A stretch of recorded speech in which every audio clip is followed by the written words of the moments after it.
So, I have to ask, how are you doing? How are you feeling today? Have you looked in the mirror and told yourself that you're beautiful? If not, stop this video, go do that, and then come back and we can get started.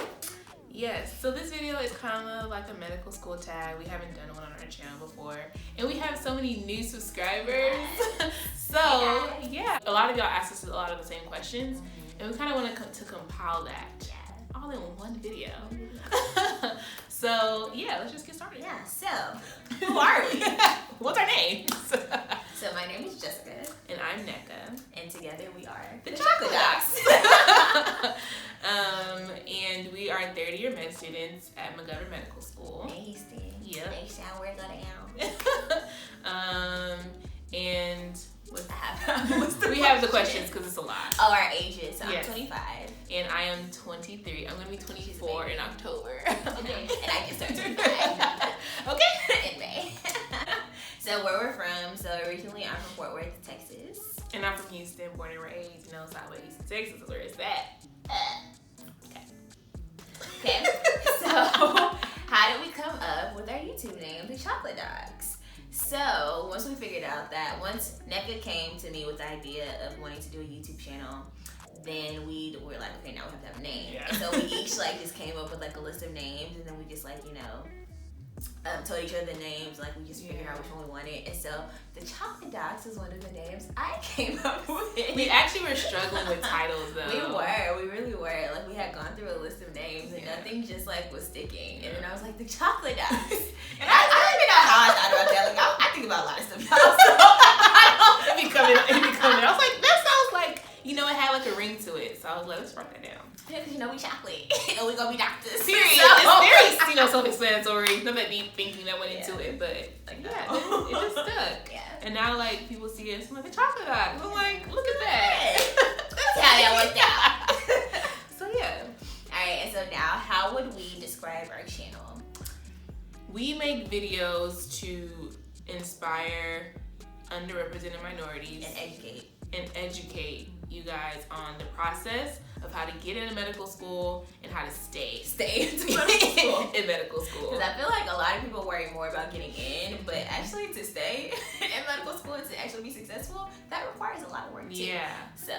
So yeah, our target audience is underrepresented minorities. That's the lowest amount of people who become doctors. Yes. We want to encourage and increase the rate of people who matriculate into medical school.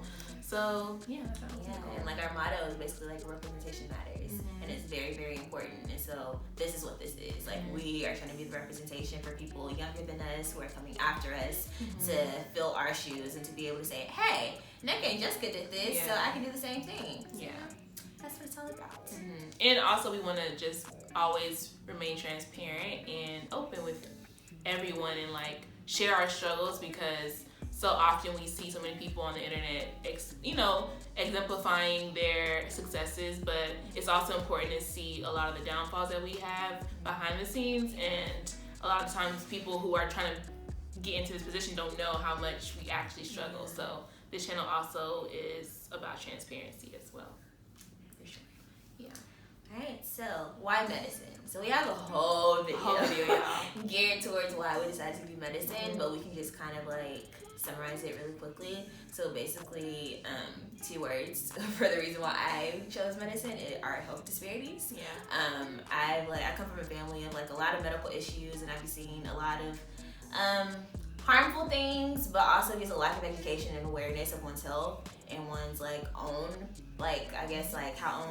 how one's own beliefs and practices can affect their health. And so I just wanted to become a doctor so I can actually help people who look like me overcome these problems and actually understand where they're coming from, why they don't want to take their medications, why they don't trust what the doctor is saying, why they might not have the education that the doctor thinks they should have about their condition or their disease or disorder.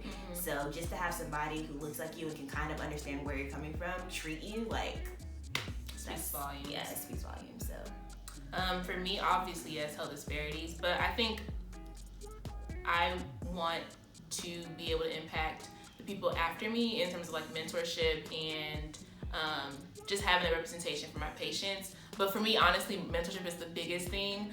So I know that once I have that degree after my name and I have the knowledge base that comes with it, I'll be able to influence the next generation of doctors, either if it's whether it's academics, whether it's like directly in the community with my own organization or whatever it is. I know that I want to be able to have a direct impact on the next generation of doctors. And obviously, like, I love, healthcare, and I love being able to provide for patients and see them transition from being like the sickest that they've ever been to being healed. That's always going to be amazing, just to see how much you can do through God's hands, obviously. But yeah, I want to be able to heal, but I also want to be able to mentor the next generation of Black doctors. So yeah, sure. And that's why we do this as well. Yes. So, where did we go for undergrad, and what year did we graduate? I went to UT San Antonio, go Runners. I graduated December of 2016. And I went to UT, the best university. And I graduated in May of 2016. Yeah. And then I took a gap year after that. So that was another question we were gonna have. I did take a gap year where I just worked as a research assistant. And I continued my research that I was doing on campus. I just stayed in Austin for an extra year. So. Yeah. Since I graduated in December of 2016, I had 6 months until school started. So it wasn't an intentional gap of 6 months or whatever, but I did have time off where I was able to relax and kind of like chill out before medical school started. So yeah, highly suggest. I didn't take a gap year because like I had to. I took one because I wanted to. And so it's just like I know myself, and I was like, you need a break. Yeah. So it gave me enough time to like take my MCAT, prepare, and just like adult for like a year. Yeah, that's true. Nice. And what are our specialty interests? I'm interested in internal medicine and family medicine. By the time you see this video, like I haven't done my internal medicine rotation or my family medicine rotation, but I have been exposed to family medicine pretty much all my life. So I know that's something that I'm very interested in. And I am interested in psychiatry as well as OBGYN. And that may sound like polar opposites, but most people actually tell me that there's a lot of similarities. So I'm actually on my psych rotation right now, and I've only had a week, but I actually really like it. So we'll see. We'll see. It might change. By the time you see like our match video, we might be in completely different specialties. You never know. So for right now, these are my specialty interests. Yes. Best and worst part of med school. We should start with the bad news first and end on a good note. I think the worst part about med school is the imposter syndrome that comes with it. Because for me, that is a constant like weekly battle, like the comparisons and the imposter syndrome, because you never feel like you're supposed to be here. You always, for me, I always feel like I'm not supposed to be here. I always feel like out of place, and I feel like I'm not adequate enough to be in this position. But there's also times where I feel like I see the reward of my studying and I see like the benefits of everything. But there's a lot of days where I do feel inadequate. So I think that's like the worst part of medical school. I it's hard because I feel like for me, the worst part of medical school is just that I didn't know what to expect. It's like there's a lot of things in medicine that I wasn't aware of before coming in, and then when you're actually like put into the field and like you're going through medical school, you're in the hospital, you're in the clinics, there's just a lot of things that you didn't know were a part of medicine, and that in my opinion shouldn't, but they are. They're like a lot of politics in medicine, and so I feel like that's like the worst part for me, on top of what she said and like delayed gratification.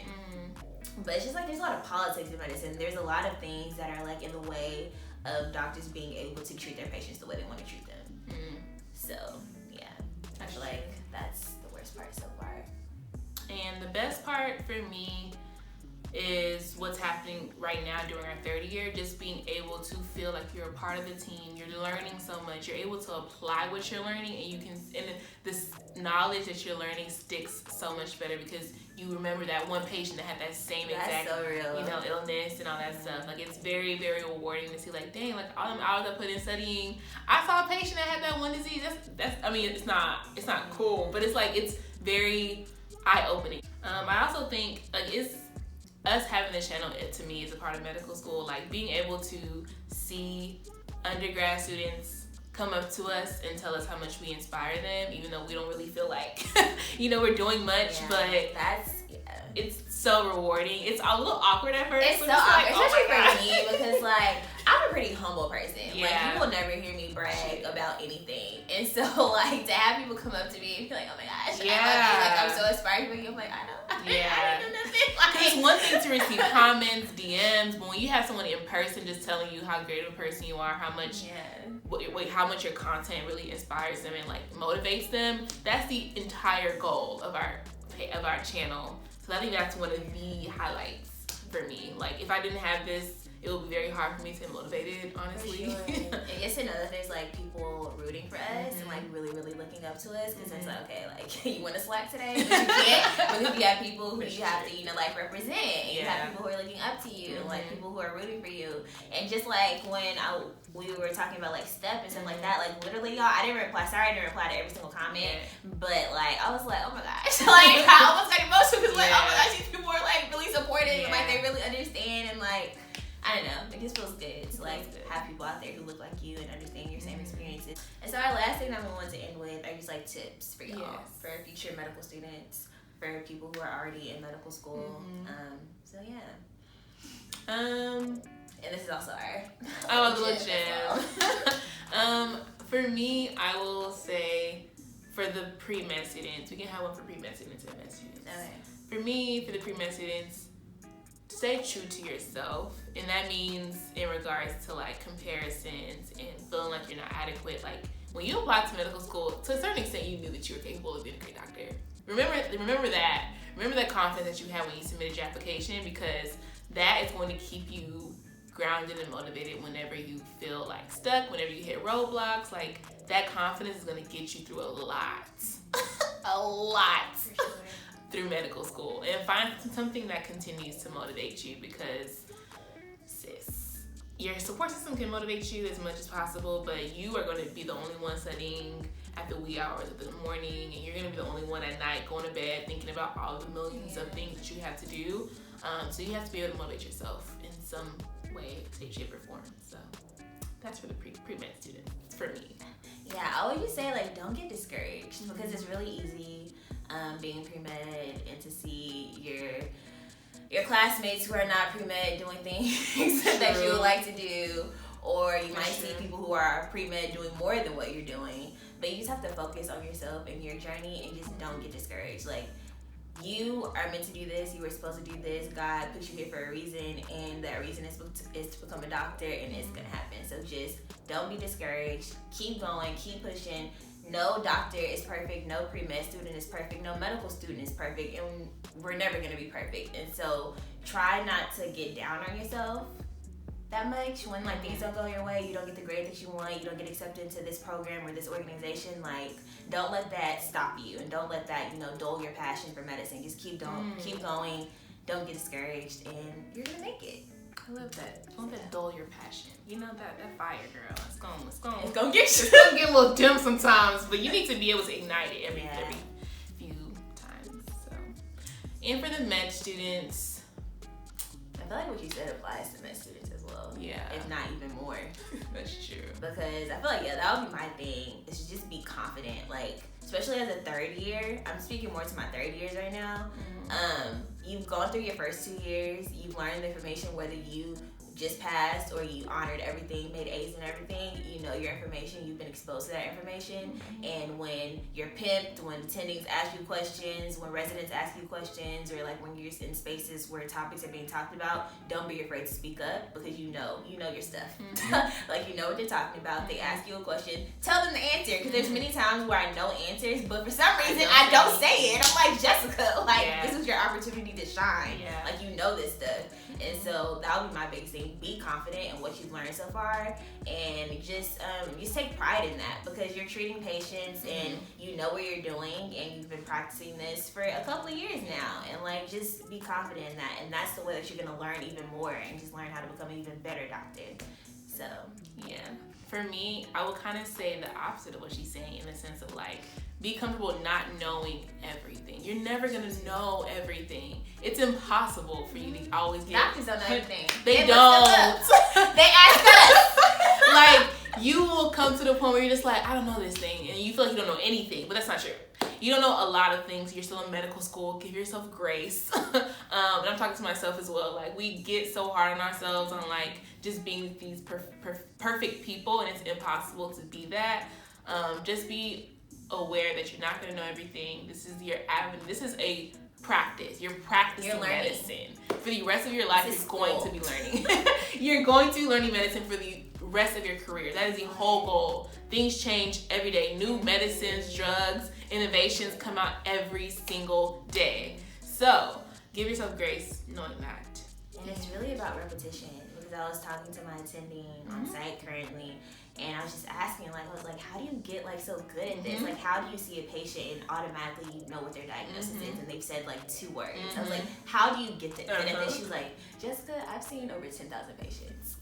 and like that, and after that, I was like, okay, that makes sense. That makes sense. She was like, it's repetition. Like with anything, with anything that you do multiple times and like you repeat, you get better at it. You become an expert. And that's the same thing with medicine. The more you see it, the more you practice it, the more you read about it, the more you know about it, and the better you'll become at like, you know, diagnosing things or treating things. And so like we have to remember that too, because we don't learn all this overnight. So practice makes permanent, y'all. So hopefully you guys enjoyed this little med school tag. For those of you who, you know, are new to our channel, welcome. Hopefully you gained some gems throughout this video.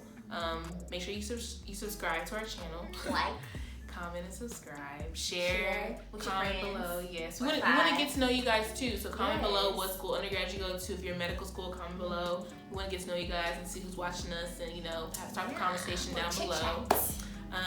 And yeah, so hopefully you guys will enjoy our future content. If you're new, go back and watch all of the videos. We have a bunch of playlists for you guys with medical school interviews, medical school applications, and cat stuff. Like we literally covered all the basics. Yes. So our first and second year, we were sharing like our content for like how school's going, like our med school vlogs here and there. Yeah, so we're trying to show you guys like how med school is.